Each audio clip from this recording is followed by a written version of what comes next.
Hi, welcome to my Playhouse, and today I'm gonna be playing with batteries. I have this battery project, which is this. That's one of my battery projects, and this is a 48 volt battery bank. There is two strings of, what are these? They are lithium ion batteries, and the thought is to have strings like this that is easy to take out of a bigger battery bank and exchange one of the cells, and well, I'm working on that, trying to get that up and running.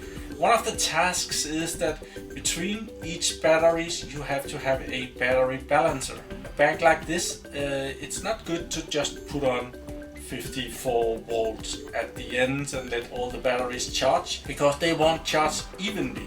So I have bought a battery balancer that is gonna make that happen. But I also need to have the batteries be of the same, store the same amount of power. And to do that, I have bought me a new toy. And that just came in from China, so let's go to the table and see that. Actually, you can see the box, it's right here. So here is the box. I have had it open. My colleagues at work are always very curious to what I'm getting from China. And I have it shipped to work, because then I saved the trip to the post office. This is an IMAX B6AC, and the AC it has the power supply included. There is also a model without the power supply. It's just a bit smaller, and then you have to put on your own power supply. The power supply part of this was about $10 extra, so I thought I'm not gonna be able to find a power supply for a laptop for $10, and I don't really want the trouble. So I got one with the power supply built in. This is a cheap Chinese ripoff. I've seen that on the internet, on YouTube, so I didn't really know it when I bought it, but I saw some videos afterwards and found out that this is a cheap ripoff thing. It's not a ripoff, it's a cheap copy. It comes with a bunch of cables.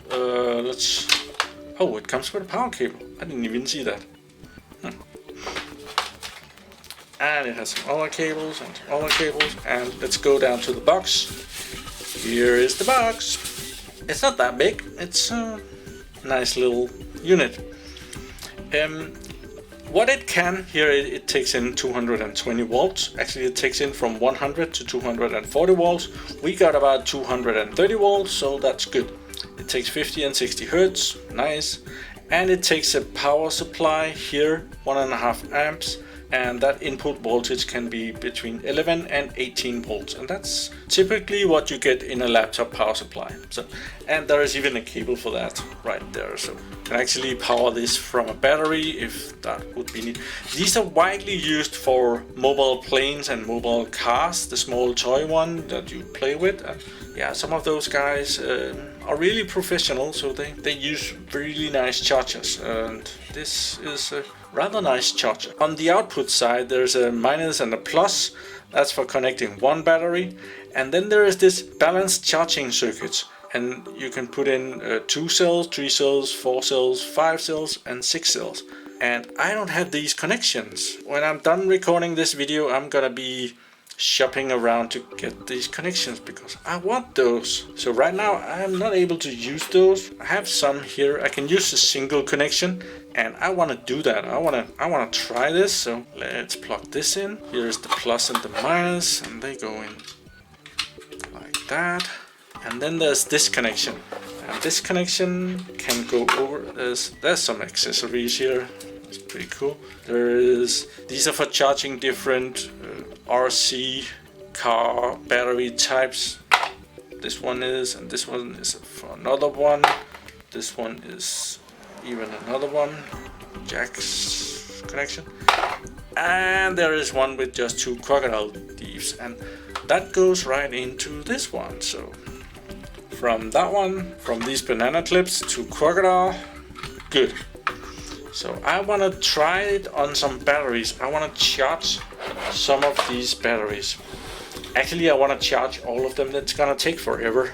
That's why I want the connections for the balancer, because with the balancer, I can charge 6 batteries at a time. That would be a lot quicker than just charging one at a time. I've done that calculation and that didn't take long. I'm gonna power up this unit and see if I can charge this cell. I prepared that. It should be a good cell. It's a Panasonic. I had just been up reading some of the manual and actually also looking at some other YouTube videos, and then I started thinking this piece of plastic was on the display and it was bugging me. It looked bad. I want to charge this cell up here, one of these, that one with the 2 leads on it, because that one I can charge. And I want to charge it with about I don't know how much this is, so I want to charge it with about an amp. That should be good. So on this charger, you can choose the different battery types here. User set program, and this is actually the one we want. Lithium polymer. Lithium, that's the old rechargeable batteries. That's, I think it's a little newer. And car battery, save data, load data, user program again. So we're gonna go with that one and press enter. And when we go in here, it starts with charge, 1 amp and 22 volts. We can do a balancer, fast charge, store. Store is if you have a battery and you're not going to be using it for a while, you can do a store on it and it will actually take some of the charge off and make sure the battery is at a level where it will be best for storing. And then there's discharge and charge. So we're gonna go with charge for this battery. I'm just gonna connect it up here. Minus and plus, so that is done. So charge, start. Now we can select how much amperage we're gonna charge this with. Actually, I was watching YouTube and some of the other chargers only went up to 5 amps, and this one goes up to 6 amps. We're just gonna go with 1 amp. There, 1 amp. Go start again, and now we get to set the voltage. After the voltage, there's this paragraph, and that says 6S, and right now that is for 6 cells. So we need to put that down a level. 5 cells, 4 cells, 3 cells, 2 cells, and 1 cell. So that's the one we want. If we press start on that again, it will not do anything. So I have to press this start button for 3 seconds. And it will check the battery. It has found 1 and it wants me to confirm. Press enter. And it will start charging. It's counting how long it has been charging. And here it's telling me how many milliamps it has actually put into the battery. And the voltage of the battery is 4.2 volts. It's pretty quick that it's that high. And the amperage is going down. What it does, it starts with 1 amp, and every time it hits 4.2 volts, it will drop in charge amperage. There, it just went down another one. And then it will charge it again until it hits 4.2 volts.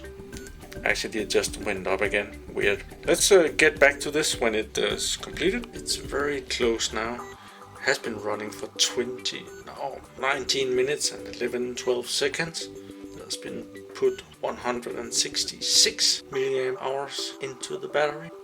It still keeps dropping down in voltage, going forth and back, but now it's only charging with 100 milliamps. I think it's stopping charging and it's measuring the voltage, then it's charging again, and then it stopped charging and measures the voltage and charges again. Now it's drop so much. It might climb over here. It actually completed, and it beeped really loudly, and it has put 183 milliamp hours into the battery, and this took 27 minutes. I thought that was a long time. Now it's full. I really want to discharge it as well, so let's see if we can find that. Discharge, and we're gonna discharge it with an amp. How much can we discharge it with? 2 amps. Okay, just gonna do 1 amp. And what are we gonna discharge it to? The manual says don't go below 2.8, no 2.5, so I was thinking about 2.0.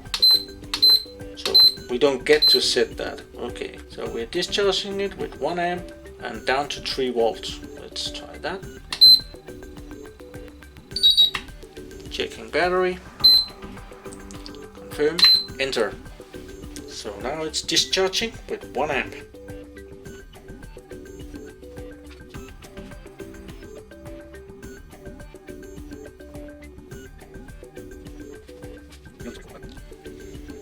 Well, we just hit 1 hour here, so now we have taken out almost 1 amp hour. It's a little bit off, and the voltage is down to 3.07 volts, and we are almost at 1 amp hour, or 1000 milliamp hours. Still taking out 1 amp, and I expect we'll be taking out 1 amp until it gets down to 3 volts. Might still be a little while, and then it will go down.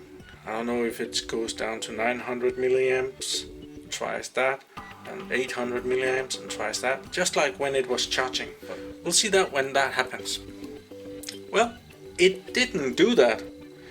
It charged with 1 amp until it hit 3 volts, and then it just stopped. But that did also take 62 minutes. So what I'm gonna do, I've been planning this. I'm gonna take a piece of tape. Let's just zoom out a bit. I'm gonna take a piece of tape and I'm gonna write down that number, 1035.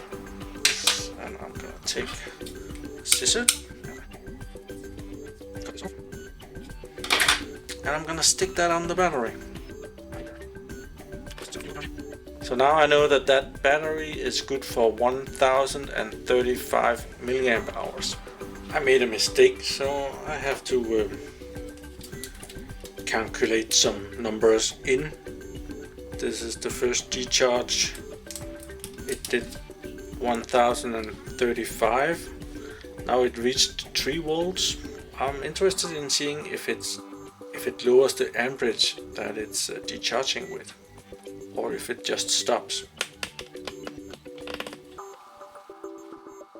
It lowered the amperage to 900 milliamps and starts going down again. Oh, and it just operated again. So it's gonna do the same thing as when it was charging. So I'm gonna leave it there for a while. And I'm gonna order these connections for this dude. I was just going through all my electronics to see if I had something, and I found this little connection, and I think that might be okay. I could probably use this until I get something better. So it completed. I made an error, as I said. The first time I discharged it, it came down, or I was trying to access the port over here, and it's apparently very sensible. So I was trying to put in this plug, which I have now soldered some connections on. I'm gonna try to make one of these myself. And it reset. It said that it was totally discharged, and I believed it, and then I found out that it wasn't so. So I discharged it again, and now I got 665 milliamp hours out of it, plus those up there, but minus 10 that I actually charged it with. Up here I put a note on the battery saying that I've tested it and it's good for 1.690 milliamp hours. So that's how that works. Now I'm gonna charge it again, I don't want the battery sitting there totally dead, so I'm gonna charge it, and I'm gonna be working on this cable to be able to charge more batteries at once and balancing it. It would be really nice to be able to charge 6 at a time and then discharge 1 at a time. I think the best way of discharging them is 1 at a time, because otherwise I won't see what's on the individual batteries. So thank you for watching my videos. Do subscribe to my channel so that you can see me again, and have a really nice day. Bye bye.